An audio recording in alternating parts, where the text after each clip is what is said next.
से शब्दों का इस्तेमाल हुआ है जिसे हम सुनवा भी नहीं सकते। आपने सुना होगा, क्या ये कहां तक सही, जरा बताइए ना। क्या निशाने पर सिर्फ प्रधानमंत्री थे क्या? आवाज उठाई गई, आप हर बात में आके बोलते हैं इस्तीफा दे दीजिए, शिक्षा मंत्री का इस्तीफा हो गया, अब गृह मंत्री का इस्तीफा दे दीजिए, लेकिन देश में माहौल खराब हो रहा है, इस पर आप लोग नहीं बोलते हैं। आपने सारा वक्तव्य ठीक है, मैं आपको साधुवाद देता हूं, लेकिन आपका दिल नहीं पसीजा उस मेरी बेटी के प्राइवेट पार्ट्स के अंदर डंडा घुसाते हुए। उसको लेकर भी इंडिया न्यूज सवाल उठा रहा है जगमोहन शर्मा जी। पुलिस की शांति, वो सरकार की शांति उस काम के लिए। अगर गाली देना भी मुक्ति की आजादी के अंदर आता है, इतनी निर्ममता के साथ एक काम करना, लेकिन आप एक तरफा बात करते हैं, दूसरा क्या ये भारतीय जनता पार्टी की सरकार होगा? ये मंच है, उसके लिए हम अपने देश के छात्रों को समझा सकते हैं, उनसे बात कर सकते हैं। 27 दिन के उस आंदोलन के अंदर सरकार उनसे बैठ के बातचीत नहीं कर पाई, उनको टेररिस्ट आतंकवादी और सामाजिक बोलती रही। 27 दिन के बाद जब एक बहुत बड़ा जगमोहन शर्मा जी, आपको याद नहीं है, इन्हें ये जब सच आएगा तो चुप नहीं होंगे, बोलने लग जाएंगे। हाँ, देखिए, पेपर के एग्जाम की बात कह रहे हैं कि इन्होंने रूल बनाए, लेकिन क्या किसी दलाल को सजा दी जिससे पेपर लीक करे? क्या आपने इतने पेपर लीक होने के बाद कोई एक दलाल क्या आपने जैसे चंदा चोरी होने के ऊपर जो नौटंकी वाले बंदे पकड़े उसका तथ्य सामने करा? आपसे इसलिए देश का जनता और देश का युवा दूर हो रहा है, क्योंकि आप कोई बनावटी खेल खेलते हो। ये 3 घंटे की पिक्चर नहीं है खेमचंद जी, ये सारांश की जिंदगी है जो भारतीय जनता पार्टी ने दूसरी सरकारों पे आरोप लगा के प्राप्त करी है, और आरोप उस पे लग रहे हैं तो उसको जवाब देना पड़ेगा। अगर इतने 151 पेपर लीक हुए तो आपको एक भी उसका ब्रोकर दलाल नहीं दिया सजा देने के लिए। आप मुझे इतना बता दीजिए जगमोहन शर्मा जी, क्या कांग्रेस के राज में कभी पेपर लीक नहीं हुआ?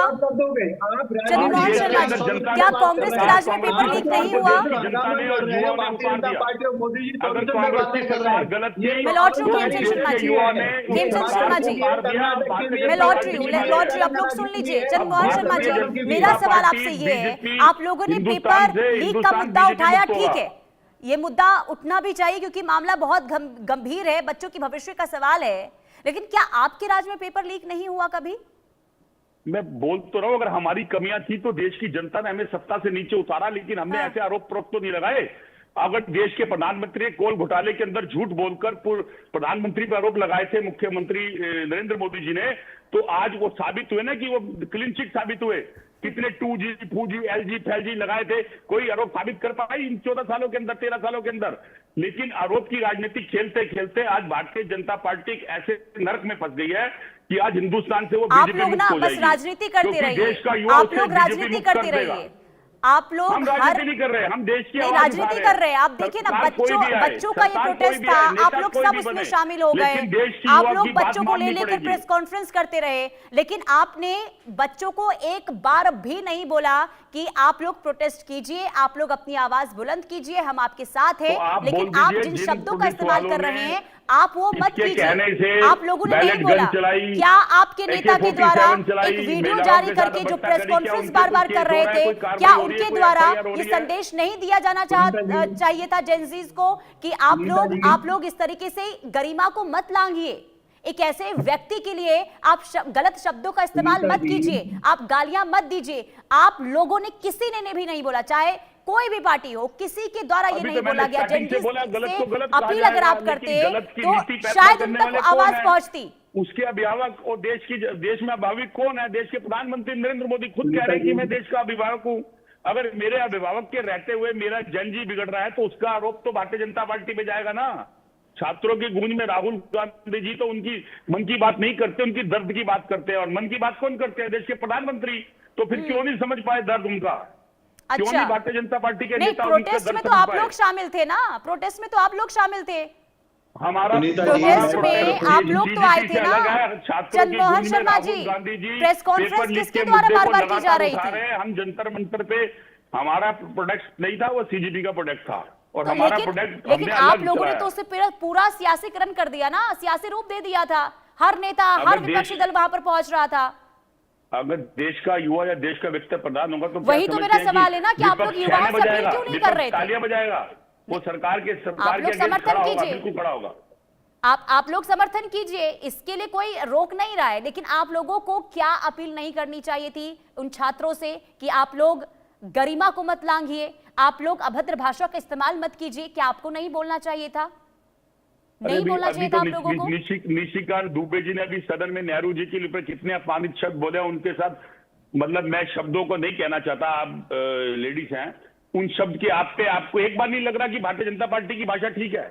जो पार्लियामेंट के अंदर लाखों राजनीति करने पर हर कोई राजनीति हर कोई कर रहा है, भारतीय जनता गरिमा पार्टी ने आज देश को हर कहाँ पार्टी लाके की खड़ा तरफ कर से दिया लांगी गई है चंद्रमोहन शर्मा जी। लेकिन अभी मैं मौजूदा स्थिति की बात कर रही हूँ, जो जंतर मंतर पर हमने देखा था, मैं उसकी बात कर रही हूँ। आप लोग जब बढ़ चढ़ कर सामने आए, लगातार आप लोगों की तरफ से छात्रों के हर मुद्दों को उठाया गया, तो आखिर इस मुद्दे को क्यों नहीं उठाया गया? आप लोग बोलना चाहिए था ना आप लोगों को।